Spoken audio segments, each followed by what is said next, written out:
Will the White Sox add this offseason, or are they done, as we are 12 days away from pitchers and catchers reporting in Glendale? We'll find out here on the CHGO White Sox Podcast.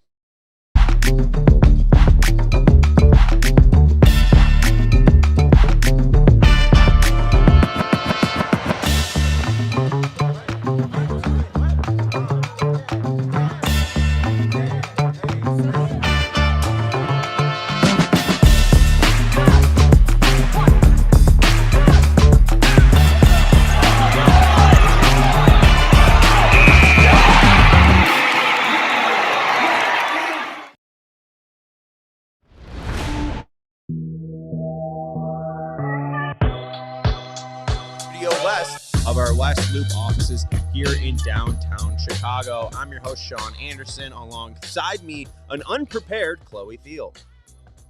This is so unfortunate. Yay. You're getting claps from Sarah. Congrats. It happens to the best of us. Sometimes you don't have an intro video. Today has been a crazy day. Today has been a crazy day. So that's my excuse. Absolutely. For that. No, I mean, we had two Bulls emergency podcasts that overlapped with each other, or I guess they just continued the one emergency podcast. But yes, the Bulls stayed busy during the trade deadline 2 days before it even started. If you are looking for emergency coverage of Jaden Ivey and Anthony Simons becoming Chicago Bulls, go check out CHGO Sports YouTube channel. We have you covered for all Chicago sports. Right now, CHGO Bears is in San Francisco for the Super Bowl. We have you covered for Bulls trade news. The Blackhawks just destroyed the Sharks, which was an absolutely fun game yesterday. So whatever the sport it is, White Sox, we have you covered. Make sure you're hitting that thumbs up button. Make sure you're subscribing to the CHGO Sports YouTube channel. And also, speaking of Glendale, as I've mentioned, 12 days away from pitchers and catchers reporting, we have a road trip. We're taking a road trip to Glendale, Arizona, March 5th to March 8th, presented by our friends over at Shady Rays. Use code CHGO to get 35% off polarized sunglasses over at Shady Rays. You can head over to allchgo.com/events if you do want to become a part of our spring training event. On March 5th, we're going to a Bulls game. On March 6th, we're going to a Sox game. There also should be a Q&A that day or on Friday, and then there's a couple of Cubs games that are mixed in. The day that we are doing the Sox game aligns and overlaps with the golf outing. So if you do want to do the Sox game with me, you might not be able to do the golf outing, but there's some a la carte options. You don't have to do the entire experience. You can just come visit the Sox games with us. Anyways, with all the housekeeping done, I believe there's also a big game deal that's happening on our Die Hard sale. So if you do want to sign up, I think it's $32 for a year. Head over, become a Die Hard, scan the QR code that Chloe's going to flash here in a second. If you do want to become a Die Hard, head over to allchgo.com/diehard or allchgo.com/join. On today's show, we'll be talking about the White Sox. Will they make any more moves? Where does their current payroll stand? By my best estimation, I am no accountant. I don't even do the accounting for my own family. My wife does all that stuff because she doesn't trust me with it. So should you trust my own accounting of the White Sox when I don't even have full looks into their books? Probably not, but we're guesstimating here what their 26-man roster will currently cost if they could possibly add what they would need. And then we'll look into some Zips projections. These came out in November for the White Sox, but I do want to take a relook at them and analyze them just a little bit more as we are closer to spring training. And then finally, we'll see if we have time for our breakout selections. I have some for the major league team and some for the minor league teams. We have some news about the White Sox locker room, which is very exciting, I think. And then we might talk about the Alumni Home Run Derby, depending on time. If you have any thoughts, let us know in the chat. We got Ronald saying the Sox still need a right fielder and one more pitcher. Fat Hipster joining on and saying another starter is all I could see. Maybe room for a Littell move. I don't know about Zach Littell. Robert Murray of Fansided on the Baseball Insider show yesterday mentioned the Angels as a possible fit for Littell, and he's consistently said that Littell does have a very decent, a group of teams that are interested in him. A decent market is what I'm trying to look for. And Chloe, going bold, you're going to go with some shade on the, some shadow on the comments. See, this is a very big thing on the CHGO White Sox show. Is it? Yes. Sarah tried to get it approved by corporate, and corporate has never gotten back to us. Jen Dog valiantly. You could change it. Oh, Okay, perfect. I accidentally. We got a well, drop not shadow accidentally, right but now. yeah, I needed some shadow on it. Okay, So beautiful. But approved. shout out to the Gen Dog. It kind of shows you if you do fight for something that you want, you can get it. And now you can see the comments that are on screen. Shout out Chloe for doing that. All right, so what I was trying to get to, we'll talk about any remaining moves left for the White Sox. We'll talk about Zips rejections, and then we'll get into some miscellaneous news. Zach Littell does have a decent market, does have a decent amount of teams interested in Robert Murray. A fan said that the Angels are currently interested in Littell. I don't mind it. He's not something flashy. He is fine, consistent, small peaks, very, very shallow valleys, right? This is not going to be a guy that will frustrate you typically on a night in, night basis. If he has a bad start, he should be able to bounce back and have a decent start. It's mostly like a guy that will be fine for 32 games, which is not bad. And I think that would be great for them to be able to move Newcomb to the bullpen. We talked about yesterday with them adding Hicks, Leisure, Vassell, Hicks, Taylor, Dominguez. They have 5 right-handed arms in the bullpen that seem major league ready, and not only major league ready, but major league capable. Yay! White Sox have 5 major league capable bullpen arms. But I don't trust the lefties that they do have. And along with the lefty issue, whether it be Tyler Gilbert, Newcomb if he's a starter or reliever to start opening day, Isert also involved in that mix. You have the 2 Rule 5 guys in Alberto and Paez. Do they take Alberto and Paez for the 26-man roster? Does Paez and Alberto, do they not really make that much of a splash, and are they sent back to their original teams? We will have to see with those 2 players, but the Sox do want to be accumulating talent, and they do think very, very highly of Paez and Alberto. Gene Watson, director of player development for the White Sox, was on our show the day of the Rule 5 and said that these are not projects that we are going to just see until the end of April. We are looking to see them as full season projects. They did that with Vassell last year. They did that with Shane Smith as well. They even tried out Gage Workman for just a little bit. I do think it's harder for hitters to make it work than pitchers, but these are 2 pitchers that haven't pitched above AA in their career. So I don't think it's crazy for them to add another starter. John Hosey saying, Jay Hosey saying, 12 days is too long for me to wait for baseball. You waited months, buddy. We're only less than 2 weeks away. We're just there. We're going to start seeing bullpen videos so soon. And then Jeremy Bradford bringing up, get that stud pitcher on the market from the Astros. Why not? Yeah, if you're looking right now, the remaining moves left, I agree with you guys. Likely a starting pitcher so they can move Newcomb to the pen, give him a solid lefty. A right fielder, I wouldn't hate when trying to put together a lineup. They don't really have a left-handed bat that I trust. I want to see Brooks Baldwin get into the mix, but outside of that, their bench is righty Brooks Baldwin, righty Luis Angel Acuna, switch hitter Edgar Caro. If they are carrying 3 catchers, Lee's a righty as well. So it does feel like they need another left-handed bat. You look at the current outfielders as well. Hayes is a righty, Hill's a righty, Pereira's a righty, Benny's a lefty. Kelenick's a long shot to make it. He's signed a minor league contract. Kelenic could be a left-handed hitter, but do they go out and add a free agent? I'm not really sure. So I think right now, starting pitcher, right fielder would be the places that they add. Robert Murray on that fan-sided show said that he thinks the White Sox should be active. I don't know if he necessarily said the White Sox will be active. They were talking, him and Adam were talking about how the market really is stale. There isn't a ton of movement. The White Sox, with their current restrictions, if they weren't lifted and if Chris Getz could go over $90 million, Robert thinks that they should be active. It's really that big question of if. They've spent the Robert money, so now Chris Getz has to then convince Jerry Reinsdorf if they're going to go over this 82.5 number that I have, or 90 when you consider signing bonuses and et cetera. Like, do they go over that 90 million? That 83 million that they're currently at? 83. It's yet to be seen. I would err on the side of no, but we'll have to see. Right now, I have them for their 26-man payroll plus buyout money plus dead money at $82.4 million. That doesn't, again, include signing bonuses.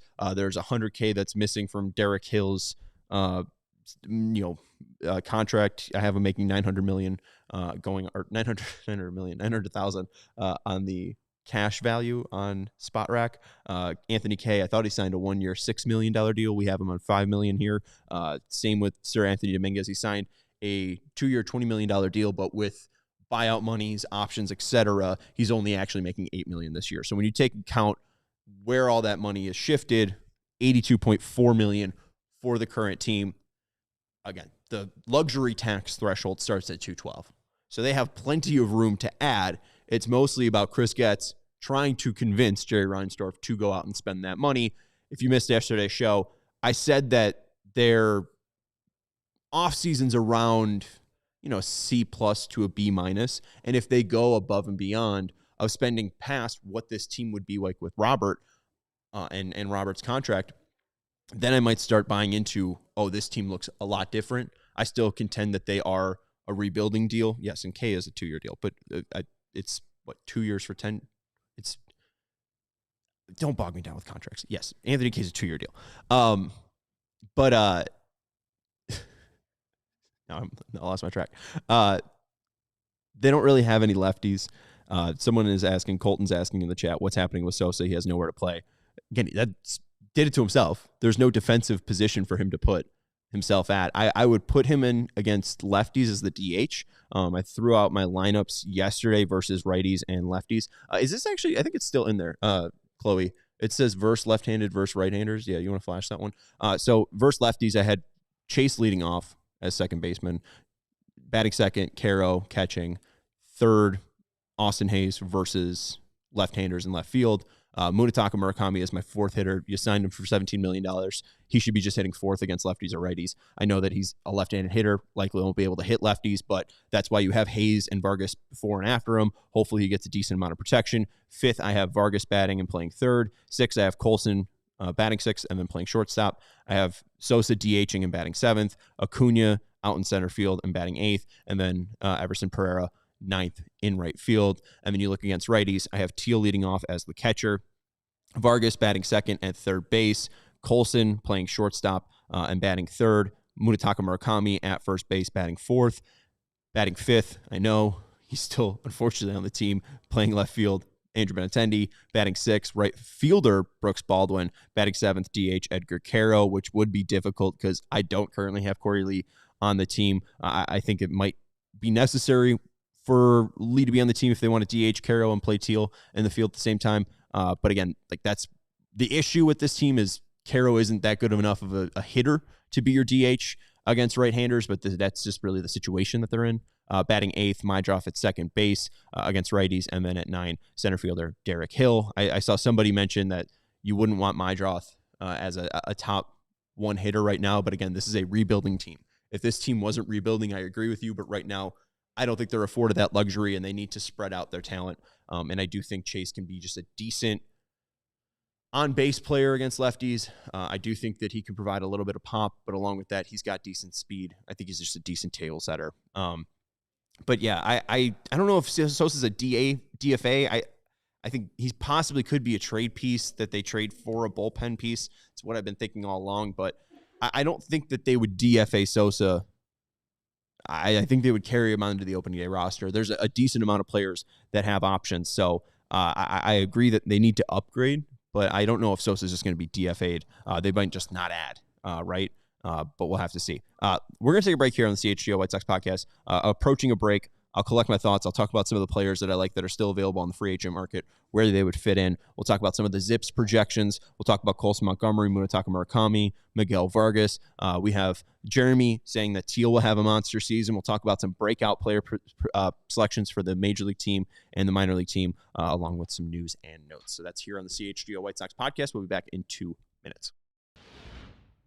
We want to let you know about our friends over at Bet365. This Sunday, it's the big game. You have New England versus Seattle, East Coast versus West Coast. You get to make the decision of a lifetime. You can go sign up with our friends over at Bet365, whatever the moment. It's never ordinary. If you're a new customer, you could sign up, and if you make your first bet of $5, let's say you take Seattle to win, right, at $5, whether it wins or loses, whether Seattle or New England wins or loses, you get $200 in bonus bets to bet on spreads, props, futures, whatever your heart desires. So go sign up with the best sports book out there, our friends over at Bet365. Whatever the moment, it's never ordinary. Breaking news from Bet365. New customers now get $200 in bonus bets when you bet $5, win or lose. Must be 21 plus. If you or somebody who has a gambling problem, crisis counseling and referral services can be accessed by calling 1-800-GAMBLER in-app only. We also want to let you know about our friends over at Xfinity. What if you could have reliable and intelligent Wi-Fi? And what if you could keep it at the same price for 5 years? That's the Xfinity 5-year price guarantee. Imagine Wi-Fi that makes everything in your home work together, that finds and fixes problems before you even notice them. A Wi-Fi that's super intelligent, that has a sixth sense, and that lets you stream the game even when the whole family is online. And all your devices work in perfect harmony for 5 whole years. And the best part is, no annual contracts, no hidden fees, and Xfinity's best equipment is included. So take it from me, a lot could change in 5 years. 2021, you're riding high with Tony La Russa as your manager. In 2026, you're just hoping your team doesn't lose 100 games. But your Wi-Fi, that should stay reliable, and the price should stay put. So lock in your price today and unlock the possibilities with Xfinity's Wi-Fi. Learn more at Xfinity.com. Xfinity, imagine that. Select plans only. Restrictions apply. Welcome back to the CHGO White Sox Podcast. Make sure you hit that thumbs up button. Make sure you're subscribed to the CHGO Sports YouTube channel. If you do have any thoughts, let us know in the comments. We'll get to Jay Hosey's comment a little later on. I don't think he's too far off about Miguel Vargas, but we'll jump into that a little bit later. All right, so we'll talk about some players that I do like. Again, I currently project the White Sox 26-man roster payroll to be around $82.4 million. I mean, again, Jerry Reinsdorf has money, so they could spend $10+ million if they wanted to. I don't think they will. Again, if we're looking at players I like that are currently free agents, I think we favored one of them going after the Astro player that's available. I mean, why not? I mean, Framber Valdez is a very good person. I don't know if he's a good person. The incident where he crossed up his catcher and purposely threw at him and at his chest is an ugly look, and obviously it has affected his free agency. But Valdez, the pitcher, was arguably the best free agent pitcher out there. And the projection, I think, was around 182 for about 5 years for Framber Valdez, 5/140, $28 million a year. The player's good. Last year was worth 4 WAR. He's projected for 3.6 this year. Why not? Like, Jerry Reinsdorf has the money. You add $25 million to this team, you're around 110 or so. It's not what they're going to do. I don't want to get your hopes up, but this does seem inadequate. This seems like a player that you could build up their value, a player that absolutely would have trade value. 2 years, 3 years, like, why not? 3 years, $60 million. If he's projected to be around an AAV of 28, well, I guess that'd be, so it'd be more, 380 for around a 28 AAV. But Framber Valdez is very good. Former World Series champion. I know that incident looks very, very ugly, but that's where the White Sox should swoop in. If, it's not a talent issue, put him in a good clubhouse, put him in a situation where he's pitching every 5 days. He's the ace of his staff, and hopefully you'd be able to corral that. He hasn't had many issues, so outside of that, I don't really hate it. Baseball Toss mentions that he has a qualifying offer, and you don't want to give up a pick. That's fine. Makes sense. And for a young rebuilding team, not really worth it to go spend $28 million to then give up a pick. But then again, if they sign for Framber Valdez, I don't really care. You might be giving up a pick for that, but then what prospects would you be able to get if Valdez then does pitch like Framber Valdez in the first half of the season? That might be greater than just the pick that you end up losing. Again, I hear the reason not to. I'm not going to push for it, but if the White Sox did sign Framber Valdez, I'm not against it. It's just weird how his market is played out. I don't really know what will happen with Valdez and where he will end up, but that incident is looking really critical for him. You brought up Littell, Fat Hipster brought up Littell in the comments earlier. Consistent, small peaks, pretty high valleys, right? Like he's going to ride his average fairly consistently. He's a good control guy. Not really a big swing and miss guy. Not a huge fly ball guy you'd expect, or a ground ball guy. You'd expect for him being such a control guy, he'd probably get a little bit more ground balls. It's rather I don't like his profile, but I think he's decent. I don't know about Bassett. Bassett's a little bit older. Littell makes sense because he's just younger. You can sign him for 2 to 3 years, and he'll be decent still in the second and third year. Bassett's 36. Verlander would be cool, but he's 40 plus. Scherzer would be cool, but again, 40 plus. I don't see the actual value in them because with Verlander and Scherzer, Verlander wasn't even that good in the first half, and then in the second half, he was really good. If you have that again, that's not even an asset that you could sell. You're just wasting $15 million. Bassett, I just think he costs a little bit too much money. Littell, it seems like a guy that, again, he's not going to wow you, but he will be consistent. And I think the Zach Littell that you sign in 2026 will be the Zach Littell that you get in 2028. He just seems like a decent pitcher. Kind of like Savali, Hauser in that kind of mix. Talkman's been brought up in the chat before. I don't hate it. Again, looking at that left-handed, right-handed lineup, Caro is your DH against right-handed pitchers. You sign Mike Talkman, that's a really good left-handed hitter.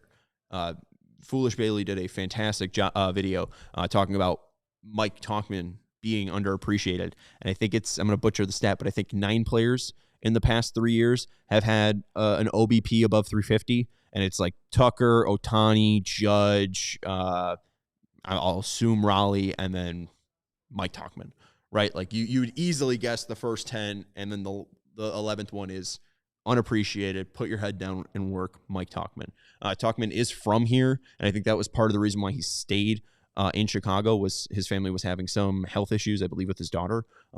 So if they do want to bring him back after maybe his free agent offers really didn't accumulate as maybe he wanted, he'd be able to stay home, close to home, and he would still be able to contribute to this lineup fairly consistently. He is old, but he is very good. And when you do look at the remaining outfielders, no one's really that good. Alex Rude brought up Starling Marte, but he's a right-handed bat, so for that reason, I don't really like him. We have a ton of right-handed bats. We don't really need another one. And Marte, although it was a 112 rated runs created plus last year, he is old and a poor fielder. I really don't think that Marte is the option. Baseball Toss brings up, can't really think of any lefty outfielders available. Well, I wrote one down, and it was Max Kepler. And the issue with Kepler that I know Baseball Toss is aware of, maybe you're not aware of, he's suspended 80 games for PEDs. So if you sign Max Kepler, he likely isn't playing the first 80 games for you. The final 2 lefties, Jesse Winker, Alex Verdugo. Winker's okay, but I don't know if I really want Winker. Like, I'd rather see Kelnick. And Verdugo is an absolute yuck. Maybe they think that he's a bounce back candidate. I don't. But I really, maybe Verdugo's a minor league signing. He's been fairly bad. I think he was like -1 WAR last year with the Braves. Maybe Verdugo on a minor league deal, but I think it's highly unlikely just looking at the current layout of outfielders. Unless it's Talkman, I think it's Talkman or just this is your outfield. You're either signing Talkman or you're seeing an outfield of Hayes, Hill, Pereira, Benny, Baldwin, Acuna, and then if they're going to go even deeper than that, Peters, Lamont Wade Jr., who's played in the outfield before, Kelnick, who I've brought up before, Antonacci maybe be able to play a corner outfield. He's fast. Maybe he can play center field. Like, those are your outfield options. The only other thing I will bring up, Tristan Peters, the lefty, he is on the 40-man roster. Victor Mesa Jr. was just DFA'd by Miami. He's a former 4th prospect for them. I like his stats pretty decently. Like, he doesn't swing and miss a ton. He swings a pretty fast bat. When you look at his swinging decisions, he grades pretty well on the Seager, swinging at pitches inside the zone, not swinging at pitches outside the zone. Doesn't have a ton of speed and isn't the best fielder, but Peters versus Mesa, I'd rather have Mesa. So I don't hate Victor Mesa Jr. if they want to swap out some of these lower half of the 40-man roster. I don't die for Peters. Mesa, I think, is about 2 years younger. I would rather see Mesa Jr. in a White Sox uniform than Peters. So that's one small upgrade. And Mesa Jr.'s a lefty. Peters is a lefty too, so you kind of lose a lefty. But hey, there you go. We'll see what they do. I would be fine with Mesa Jr. being picked up. All right. Finally, pitchers, because I think this is where they should add. I brought up Framber Valdez. Not going to happen, but hey, why not mention it? Griffin Canning, they've been attached to him before White Sox were interested, I think, according to MLB trade rumors. He's dealing with an Achilles injury, so I don't know if he'd be able to contribute to an opening day roster, but I do think he's interesting. He was a very highly thought of player when he went from the Angels to the Mets this past offseason, pitched fairly decently with the Mets, but then ran into this injury midway through the season. I think I'd be very interested if they were able to get Canning. I just don't know about his availability. I've brought up Chris Paddock on this show before. Again, he's 30 years old, worth around $7 to $8 million. Not even going to put you to that like $90 million range. They're at $82 million. So I guess if he signs that $8 million half, like they're at 90.4, but that does seem doable for a major league franchise. He's got a good 3 to 4 pitch mix. Out of the pitchers that are available, I'd like Littell. I'd like Canning. I'd like Paddock. Wouldn't hate maybe our guy, former friend, Chris Bassett. But that's going to do it for at least what they could add. I think lefty outfielder makes the most sense. I think starting pitcher to move Newcomb to the bullpen makes sense. I think it's very like 50-50 that they do or don't. I think it's honestly more likely that they add more minor league option, camp invite guys rather than going out and adding another major leaguer, because it does seem like the major leaguers are somewhat set for this team. We're going to take a break here on the CHGO White Sox Podcast. We'll get to your comments after the break. Make sure to hit that thumbs up button and make sure you're subscribing to the CHGO Sports YouTube channel. We'll be back here on the CHGO White Sox Podcast. We want to let you know about our friends over at Ray Chevy. New Chevrolet models are in store at Ray Chevrolet, and it's your chance to shop hot deals all month long during the Auto Show sales event. Stop in today and drive home with 0% financing for 72 months on all new Chevrolet models, or you can check out their selection of over 125 vehicles priced under $20,000. With one of Chicagoland's largest Chevy inventories, you'll be sure to find the perfect vehicles for you, and it's one of the top-selling Chevy dealers in the Midwest. Ray is able to keep their prices competitive, so you'll know you'll get a great deal, and you can know that because you're promised by Ray with Ray's Price Promise that you could shop confidently, because the price you see is the price you pay. So go see for yourself. Visit our partner at their convenient location on Route 12 in Fox Lake. Don't miss out on their Auto Show sales event going on all month long for 0% financing for 72 months on all new Chevrolet models. Shop Ray Chevrolet in Fox Lake or raychevrolet.com. They've been serving the community since 1963. Together, let's drive. We also want to let you know about our friends over at Huel. Get your fuel from Huel. And if you don't like chocolate peanut butter, well, what about chocolate peanut butter? I thought I had a chocolate, but I just have 2 chocolate peanut butters. Huel is a fantastic way to fuel up if you are on the go. If you are, slipping behind for your 2026 resolutions, Huel can get you back on track. It can provide a quick boost of protein, 35 grams of protein, 27 vitamins and minerals, and 7 grams of fiber, which is very important for your colon health, folks. But I, typically forget lunch. I'm not in a workout routine per se, so I'm not looking for protein, but this was a emergency meal for me. So whether you are like me and need a quick meal, or you are trying to boost your macros, check out our friends over at Huel. They have the ready-to-drink protein drink right here. They also have protein powder. So go check them out at huel.com/WhiteSox15. Get 15% offline with our code WhiteSox15. That's for new customers only. Thanks to Huel for partnering and supporting our show. If you're busy, Huel is a game changer. Welcome back to the CHGO White Sox Podcast. Just saw this tweet pop up. According to Bob Nightingale, it doesn't really have much to do with the White Sox. Infielder Andy Ibanez's tenure with the Dodgers lasts just 3 weeks. Ibanez signed a 1-year, $1.2 million contract on January 13th and is now DFA'd, so the Dodgers can claim outfielder Mike Ciani, and Ciani is the same guy that was just DFA'd by the Dodgers on January 21st. So the Dodgers have no idea what they're doing, and they're just basically playing hot potato with players that they have. Ciani made it to the majors with St. Louis in 2023. Oh, he even made it to the majors in 2022. Made it up to the majors with Cincinnati in 2022, then was traded to St. Louis in 2023, was there in 2024 and 2025. Hasn't really done much in the majors. 547 OPS, but he's a lefty. Maybe be a decent fielder. I have no idea why the White Dodgers are picking him up. Andy Ibanez is also getting $1.2 million. Is fairly interesting. He's okay. 103 OPS plus in 2023, 2024, 84 OPS plus. 2025, 81 OPS plus. Was originally with Texas, but the last 3 years he's been with Detroit. Right-handed bat, though, and I think he mostly is an infielder with little to no outfield experiences. 21 games in left and right field for Detroit in 2023, but he must not have been good at it, as he's only played 7 games since. So I don't think that they'll be picking up either Ciani if he's DFA'd again or Ibanez. So we'll have to see.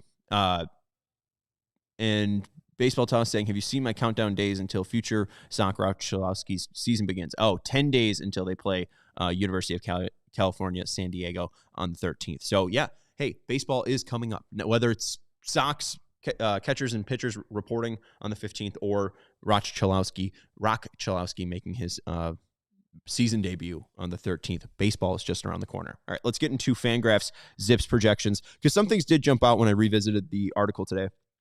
First off, I think they're underrating Colson Montgomery. When we were talking to him about the trajectory machine, and you can now see this up on our CHGO Sports YouTube video, our channel.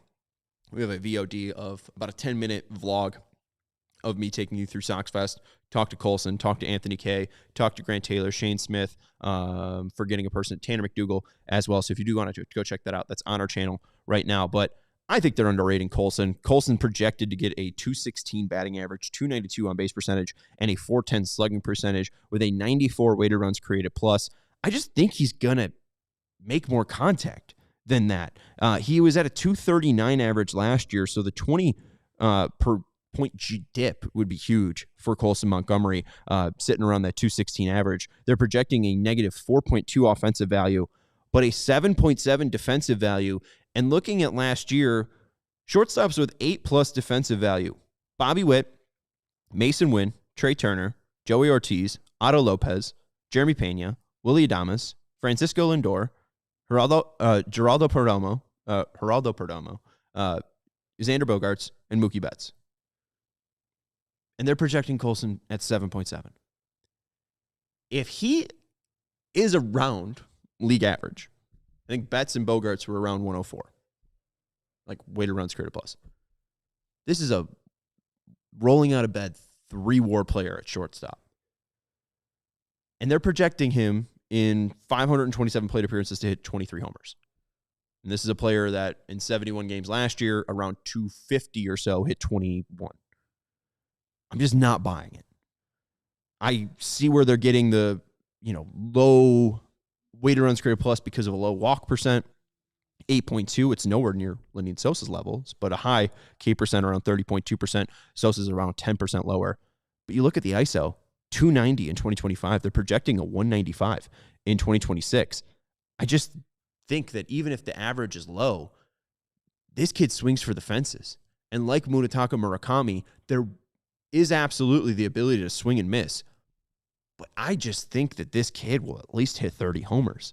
And if you're hitting 30 homers and have that defensive value at shortstop, are they going to move away from him? Oh, this isn't the original take. Don't worry. Oh, I got plenty of takes. Hooters original take. They could sponsor the whole show. I got takes galore. Don't worry. This is barely even a take. But yeah, no. Colson, I think absolutely, again, the biggest thing for this team that is building, according to Chris Getz, is Colson Montgomery.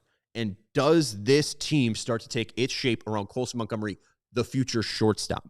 If this player is above average at shortstop, hitting 30, 32 homers in his second season, I don't want to see Cholowski at shortstop. I don't want to see Carlson at shortstop. I don't want to see Bonnemer at shortstop. You don't look away from a 6'4" shortstop who's hitting 32 homers and playing above average defense.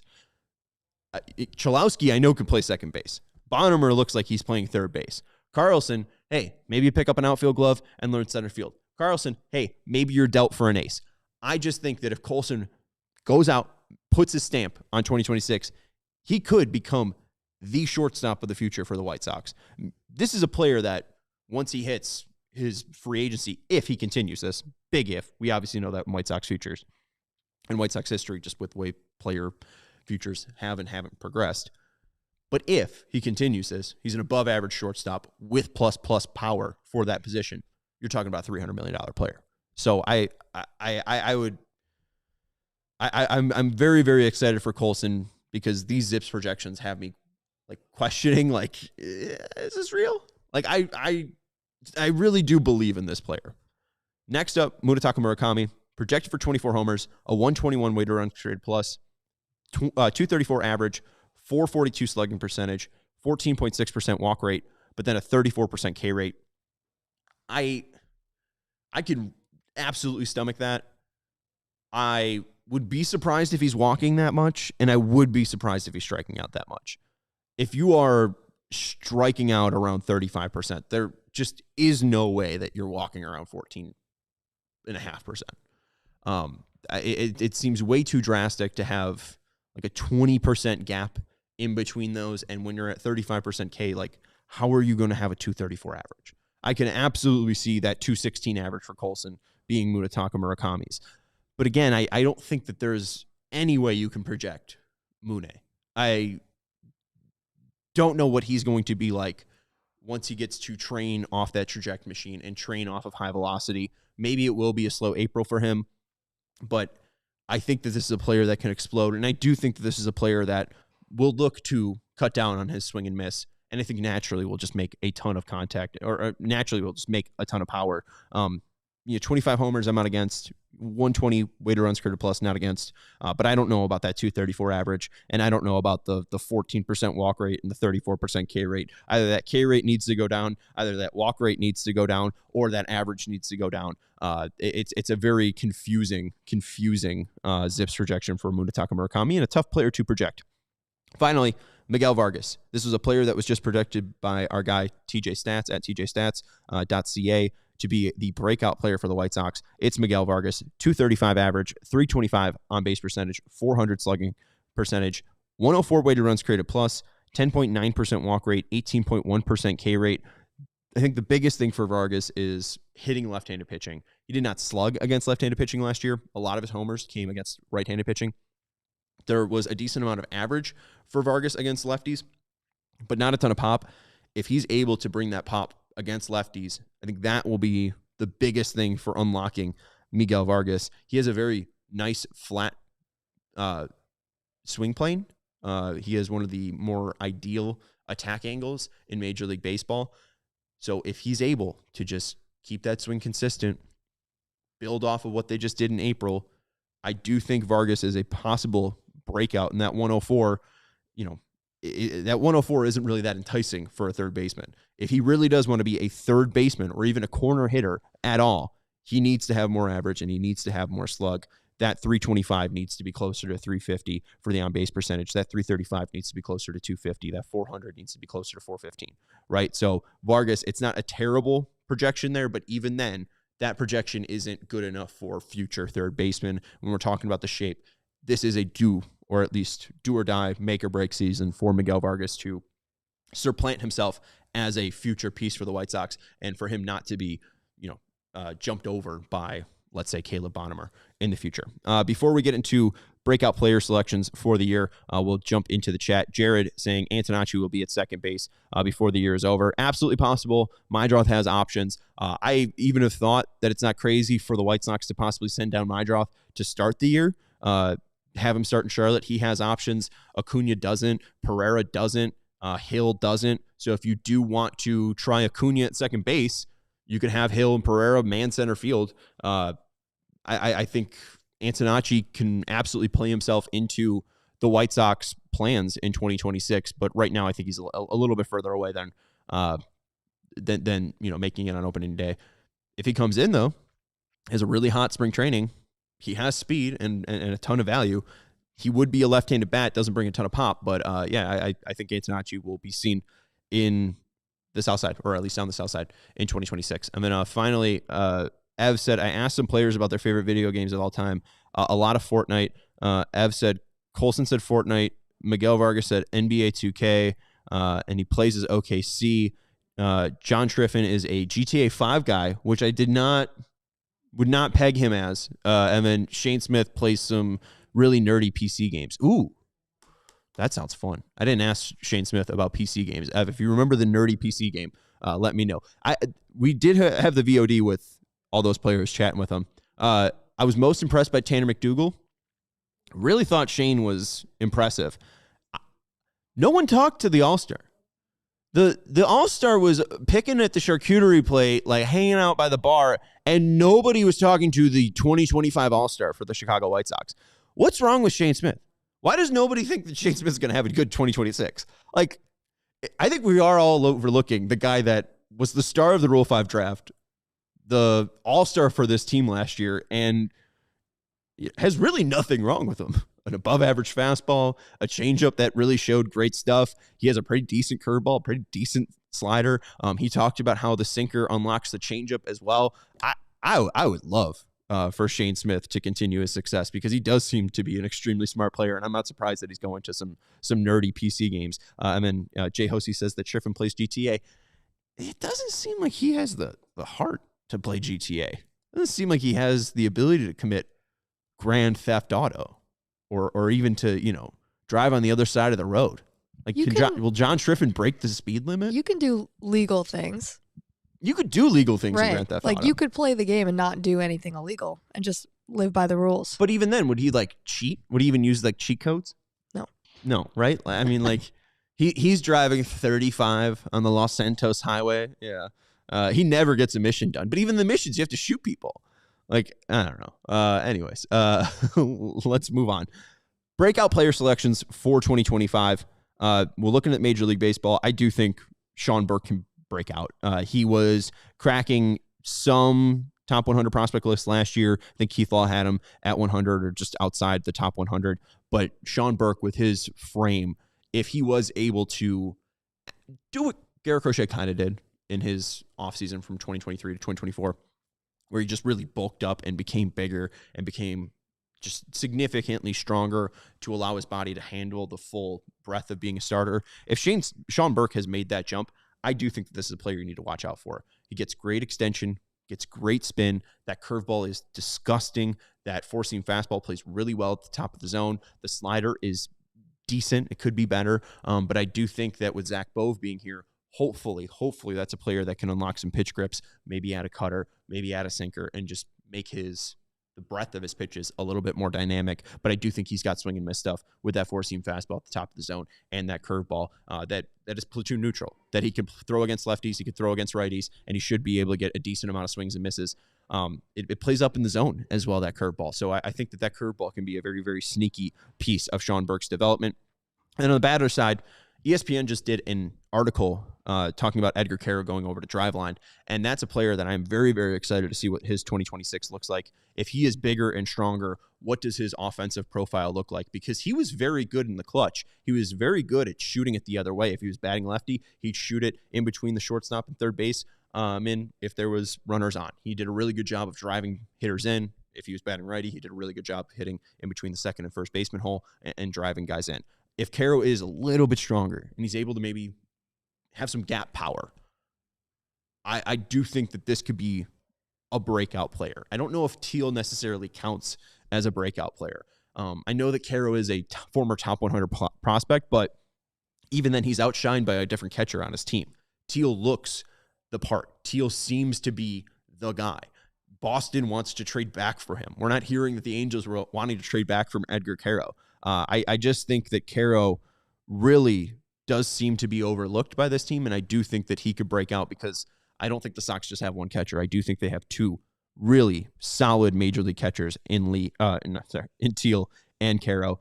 Zips is projecting 16 doubles and 8 homers for Quero. I feel like the 8 homers is right, but I feel like this could be a pretty decent double merchant. Like, he's got a decent amount of speed. If he's able to get it into the gaps, I could see 20 to 23 doubles. I was surprised by 16 doubles. I do think we could see a little bit more pop from Edgar Quero that is expected. I think this is a guy that had naturally a pretty flat bat path and was able to make a lot of contact. But if he's able to use that contact and add just a little bit more pop, I do think we can see some extra base hits coming from Edgar Quero this year.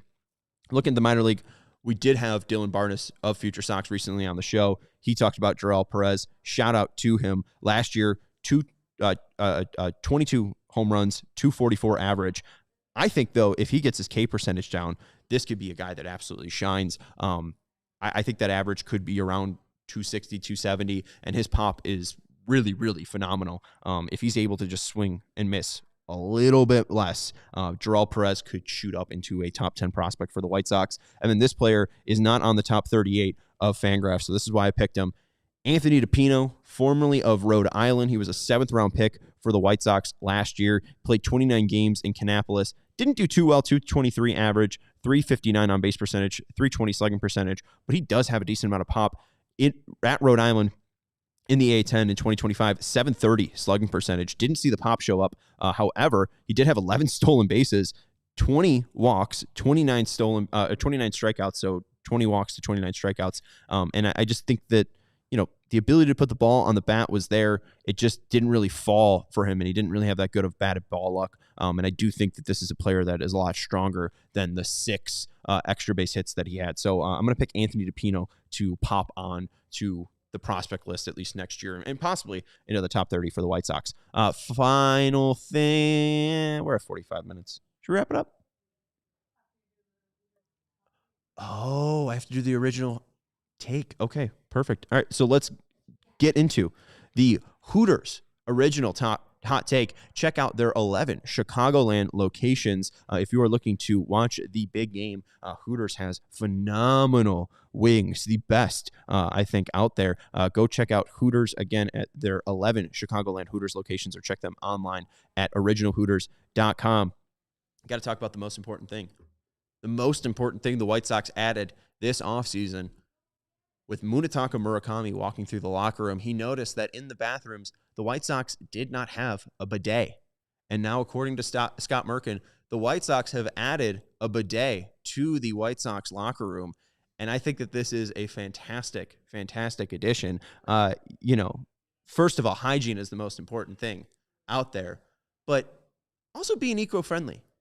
You use a bidet, you're not really going to be wasting anything. You use a dude wipe, right? You're clogging your toilets.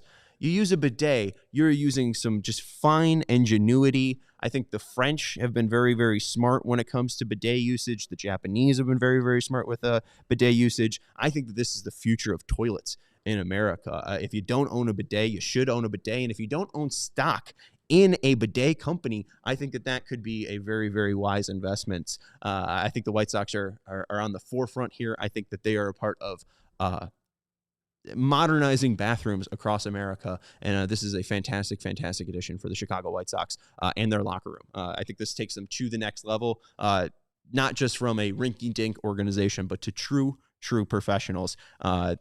This is a huge win for the White Sox. That is our original Hooters hot take. That's going to do it for our CHGO White Sox podcast. Hit that thumbs up button. Make sure to subscribe to the CHGO Sports YouTube channel. That's going to do it. We'll be back tomorrow at 5 o'clock to talk more White Sox news. We'll see you then. Goodbye. We all silly like the mayor.